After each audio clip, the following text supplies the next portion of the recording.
Maka demikian juga orang berpuasa. Kalau selama berpuasa mau melakukan taatan kepada Allah, maka Allah berikan hari raya fitrah. Maka perlulah ini disampaikan karena pada hari ini banyak orang yang mengamalkan labisul jadid.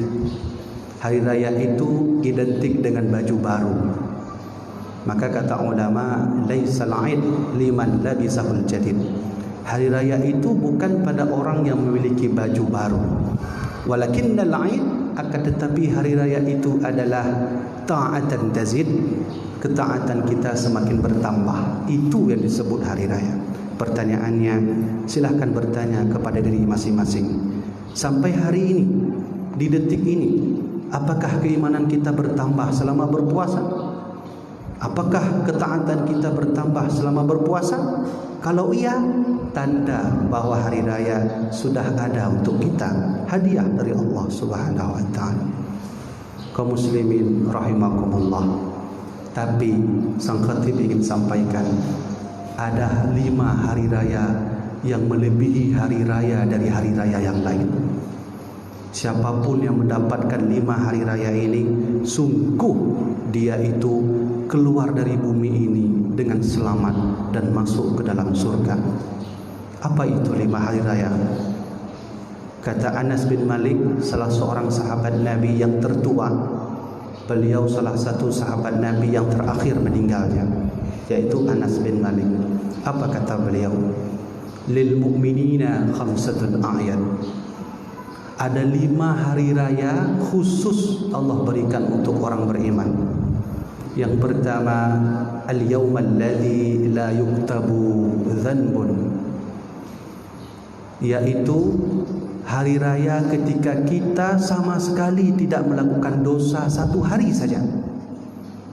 Kalau ada hamba Allah selama 1 hari saja tidak melakukan dosa, baik dosa kecil, dosa besar, baik dosa dari mata, hidung, telinga, hati, jasad, jiwa dan raga, maka kata Anas bin Malik, sahabat Nabi, fahuwa yaumun aid, itulah hari raya yang sebenarnya.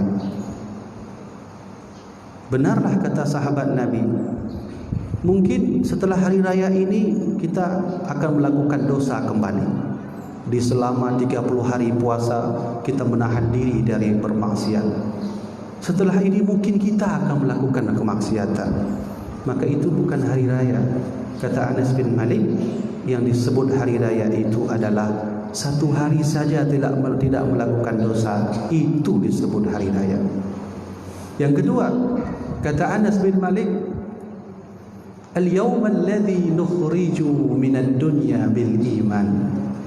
Kalaulah dalam hari itu ada seorang hamba yang nanti meninggal dalam keadaan beriman, dia ditarik nyawanya oleh Allah bil iman, dalam keadaan iman, wasyahadati, dan dapat mengucapkan syahadat kepada Allah, kemudian wa kaidi minasyaitan, dan terhindar daripada godaan syaitan. Karena nanti kita saat meninggal, iblis akan menyerupai orang yang paling kita sayangi. Siapa itu? Mungkin ibu kita yang kita sayangi. Maka iblis itu akan menyerupai ibu kita dan akan memberikan air saat kita sakratul maut. Maka wajar, kata Syekh Imam Abu Daud Al-Fatani dalam kitab beliau, ciri-ciri orang yang sedang mati itu salah satunya adalah mereka sangat haus. Coba lihat bagaimana orang mati yang sedang sakratul maut, mereka itu dalam ujian yang paling berat. Salah satunya akan merasa haus yang sangat bersangatan. Bahkan ada riwayat, kalaulah 1 laut diberikan kepada mereka yang sedang sakratul maut, yang sedang haus, itu tidak cukup jumlahnya. Ini ujian. Maka kata Anas bin Malik, hari raya yang kedua itu adalah hari raya di mana nanti kita menghadap Allah, kita dalam keadaan orang yang beriman, wasyahadah, dan bisa mengucapkan asyhadu an la ilaha illallah wa asyhadu anna muhammadar rasulullah. Dan terakhir, min kaidi syaitan, kita terhindar daripada godaan syaitan. Maka kata Anas bin Malik, fahuwa yaumun aid, itulah yang disebut hari raya. Terakhir, yang ketiga, Kata Anas bin Malik, al-yawma alladhi yujawizu sirat, hari di mana nanti kita selamat dari titian siratal mustaqim, yang katanya jembatan itu lebih tipis daripada rambut dan lebih tajam daripada pedang. Semua kita akan melalui itu, kaum muslimin, termasuk sang khatib sendiri. Tak terkecuali mungkin para nabi dan rasul. Semua kita akan melalui itu. Di bawah jembatan itu Allah letakkan neraka yang sangat panas. Kalau Allah tak menyelamatkan kita, niscaya kita mati, disiksa dalam neraka. Maka kata Anas bin Malik, orang yang selamat dari titian siratal mustaqim, kemudian selamat daripada min ahwalil qiyamah, daripada hari kiamat, fahuwa yaumun aid, itulah hari raya namanya. Maka wajar kata Rasulullah, seburuk-buruk umatku adalah umatku yang menyaksikan hari kiamat langsung. Jarak kita dengan Rasulullah itu 1400 tahun. Sedangkan kata Imam Hanafi Al-Baghdad mengatakan tidak jauh 1500 ke atas terjadi kiamat. 1400, sekarang posisi kita 1441. Sedangkan menurut Imam As-Suyuti dan Imam Hanafi, kiamat itu tak melebihi 1500. Kalaulah kita hitung-hitung, 1441 jarak kita dengan kiamat adalah kisaran 63, atau mungkin kita genapkan 80 tahun lagi. Wallahu a'lam. Hanya Allah yang tahu itu. Tapi walau demikian, sudah banyaklah terjadi tanda hari kiamat hari ini. Coba lihat bagaimana simbol-simbol Dajjal diletakkan di media-media kita, dengan simbol mata satunya, dengan simbol piramidanya. Itu tanda bahwa fitnah Dajjal sudah muncul di tempat kita. Coba lihat bagaimana Rasulullah pernah berkata, Imam Mahdi tak akan pernah turun sebelum ada benda besar yang melewati bumi. Hadis ini sang khatib tak hafal, tapi sang khatib hafal referensinya. Silahkan buka kitab Al-Imamul Muntadhar karya Syekh Imam Ibnu Hajar Al-Haytami. Coba lihat, Imam Mahdi tak akan muncul sebelum ada benda besar yang melewati bumi. Dan itu terjadi kaum muslimin tahun 1984. Di sisi lain Rasulullah bersabda, tidak akan muncul kiamat sebelum terjadinya 2 gerhana berturut-turut. Dalam 2 tahun terjadi gerhana terus berturut-turut. Dalam kitab itu juga, Qaul Mukhtasar fi Imamil Mahdil Muntadhar karya Syekh Ibnu Hajar Al-Haytami. Apa itu sudah terjadi? Sudah. Tahun 1981. Kita sekarang mempunyai smartphone, ada HP, silahkan buka rincian data itu. Terbukti tahun 1981 gerhana muncul pada bulan Ramadan, tanggal 14 Ramadan. Kemudian terjadi sekali lagi di hari yang di bulan yang sama, di tahun yang sama, yaitu tanggal 28 Ramadan. 2 kali terjadi gerhana. Tidak sampai di situ saja kaum muslimin. Tahun 1982 ditunjukkan lagi gerhana oleh Allah, tepat juga pada bulan Ramadan, yaitu pada tanggal 15 Ramadan, dan sekali lagi gerhana terjadi pada tanggal 29 Ramadan.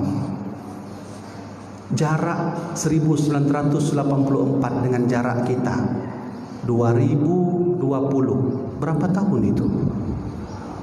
Kalaulah kata Rasulullah tak akan muncul Imam Mahdi sebelum terjadi gerhana, gerhana sudah terjadi. Pertanyaan besarnya, apakah Imam Mahdi sudah lahir? Wallahu a'lam. Dengan data yang kita dapati, sesungguhnya Imam Mahdi sudah lahir kaum muslimin rahimakumullah. Berapa umur beliau? Wallahu a'lam. Tapi Imam Mahdi sudah lahir. Mana bukti bahwa Imam Mahdi sudah lahir? Kapan dia diangkat oleh Allah nanti menjadi Imam Mahdi? Silakan buka kitab Mukhtar Al-Hadis Ada hadis Rasulullah, "Idza ra'aitum ahmara min qibli al-masyriq fi syahri Ramadan fadakhiru ta'aman ala sanatikum." Kalau engkau melihat ada warna-warna merah di langit sebelah barat di bulan Ramadan, fadakhiru ta'aman, simpan makanan. Sahabat bertanya, untuk apa kami simpan makanan Rasulullah?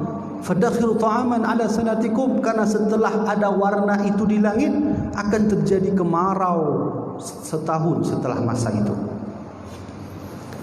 Coba buka kitab Kashful Ghaibiyah. Tanda Imam Mahdi itu muncul adalah setelah terjadinya kemarau selama 3 tahun. Sekarang wallahu alam, silahkan buka data Badan Amerika Serikat bagian astronomi menyimpulkan kemarau akan terjadi di dunia pada tahun 2023. Wallahu alam, kita kembalikan semua kepada Allah. Yang ingin sang khatib sampaikan adalah orang yang bebas dari hari kiamat itu adalah hari raya yang Allah berikan. Yang keempat, kata Anas bin Malik, yang disebut hari raya itu adalah al-yawmal ladzi yudkhalu fihil jannah. Orang yang bisa masuk surga, siapapun itu, mau orang miskinkah dia, orang kayakah dia, kalau masuk surga, kata Anas bin Malik, fahuwa yaumun aid, itulah yang disebut hari raya. Terakhir, yang kelima, kata Anas bin Malik, ada satu hari raya yang melebihi 4 hari raya yang tadi, dan hari raya ini tidak ada tandingannya. Inilah hari raya yang sebenar-benarnya, yang tak ada nilainya yang lain dan tak ada bandingan yang lain. Apa itu? Al-yawmal ladzi yundaru fihi ila rabbih. Hari di mana nanti kita bisa melihat Tuhan kita dengan mata kita sendiri. Hari di mana nanti kita bisa melihat Allah dengan jasad kita sendiri. Hari di mana nanti kita bisa melihat Allah dengan mata kita, dengan jasad kita, dengan ruh kita. Maka kata Anas bin Malik, fa huwa yaumun aid, itulah hari raya yang sebenar-benarnya hari raya. Maka Allah berkata, maliqa'i, siapa yang ingin berjumpa denganku, fadhkuru dzikran katsira, maka ingatlah aku sebanyak-banyaknya. Siapa yang ingin berjumpa dengan Allah, fadhkuru dzikran katsira, ingatlah aku sebanyak-banyaknya. Maka kaum muslimin rahimakumullah, inilah hari raya yang puncak. Tak ada lain hari raya yang lain daripada hari raya kita bisa berjumpa dengan Allah. Apalagi kita bisa berjumpa dengan Rasulullah sallallahu alaihi wasallam. Kaum muslimin rahimakumullah, maka di sini kami simpulkan apa maksud yang ingin kami sampaikan di sini. Kaum muslimin, tak lama lagi kita akan menjalani yaumul qiyamah, hari kiamat. Tak lama lagi kaum muslimin. Kalaulah memang badan NASA itu benar apa kata mereka, kita kembalikan semua kepada Allah. Wajib kita kembalikan kepada Allah hal-hal yang gaib. 2023 terjadinya kemarau. Maka kalau itu terjadi, cocok sudah dengan hadis Nabi, cocok sudah dengan pendapat Syekh Daud Al-Fatani dalam kitab beliau Kashful Ghaibiyah. Ingatlah kalau itu terjadi, kata Rasulullah, fadakhiru ta'aman, simpan makanan, karena nanti akan terjadi yang namanya kemarau. Jarak 2023 dengan kita itu 3 tahun lagi. Maka wallahu alam, kata Imam Syekh Daud, umur Imam Mahdi ketika diangkat nanti adalah 40 tahun. Ada ulama menyebut 50 tahun. Sekarang berapa umur beliau? Wallahu alam. Tapi kalau kita hitung munculnya gerhana dengan tahun 2020, umur beliau sekarang 38 tahun. Kita minta kepada Allah, mudah-mudahan ya Allah, kami semua selamat di hari akhirat nanti. Kami selamat daripada yaumul qiyamah, azab di mana Engkau mengazabkan seluruh umat di dunia ini ya Allah. Maka kaum muslimin, tak lain dan tak bukan, sang khatib ingin sampaikan, ayo sama-sama kita dekatkan terus diri ini kepada Allah dengan cara mendekatkan diri kepada alim ulama. Ulama lah yang menjadi panutan hidup kita. Permasalahan semua bisa kita berikan kepada alim ulama untuk memecahkan masalah. Tapi Rasulullah pernah berkata, kalaulah ulama tak ada lagi, maka intaza'an ru'usul juhala, nanti orang akan mengangkat ulama-ulama bodoh. Wallahu a'lam. Hari ini ulama sudah banyak diangkat oleh Allah Subhanahu wa taala. Jangan tinggalkan ulama. Mari sama-sama kita tajak udayah, tajak bud bak dayah dalake bertuah bak ulama. Hana lain punya ulama hana lain makai kila Rasulullah ru'usat juhalan. Kalau ulama mati nanti ulama-ulama bodoh akan muncul. Sang khatib teringat satu hadis Nabi. Apa kata Rasulullah? Nanti di akhir zaman akan muncul hudathul asnan, kaum yang masih muda umurnya, sufaha'il ahlam, tapi kaum itu memiliki pemikiran yang bodoh. Yud'auna ila kitabillah, kaum itu akan selalu mengajak kita, ayo kembali kepada Al-Quran, ayo kembali kepada Al-Quran. Laisa minhu fi syai', tapi mereka tak diberi manfaat Al-Quran dari Allah untuk mereka. Apakah ini sudah muncul? Wallahu a'lam. Maka mari sama-sama kita yo mengenang ulama di Aceh Raya ni khususnya. Tajak bab ulama tabut, hanjut tabut mungkin terurau tego, tabut seminggu 3 je hana masalah. Hanjut mungkin tengku lentuan hanjut lembut bab ulama seminggu 3 je hana apa sebulan 3. Maka mengaji pun tak perlu lama, 15 minit cukup. Kalau memang kita terlalu sibuk. Maka oleh kerana itu kaum muslimin, mari sama-sama kita tingkatkan ibadah kita, ketaatan kita kepada Allah Subhanahu